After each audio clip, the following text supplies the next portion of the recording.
बेटी अचरा की रंग चाटकारी, बेटी अंगना की है की लकारी। ये रामा किए हो रामा अंगना में बिना एगो मुनिया, ई दुनिया सुन लागे ना।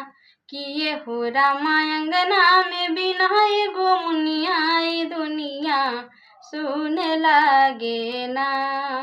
बेटी के गुण गुजरल जवाना कहे, आवे वाला समय के खजाना कहे। बेटी संस्कार के दिया बाती, सारी जग में करी उजियारी। ये रामा किए हो रामा बेटी जुड़ावे नयनवा सपनवा सबके साजे ना। किए हो रामा बेटी जुड़ावे नयनवा सपनवा सबके साजे ना। एक बेटा पढ़े एक कहाई पढ़े, एक बेटी पढ़े एक घर भर पढ़े। एक बेटा पढ़े एक कहाई पढ़े, एक बेटी पढ़े एक घर भर पढ़े।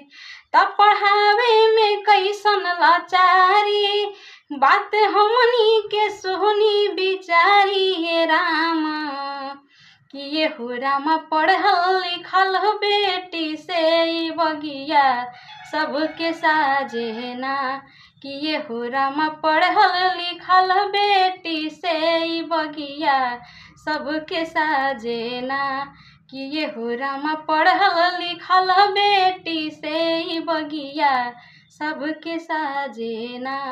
किए हो रामा पढ़ल लिखल बेटी से ई बगिया सबके साजे ना।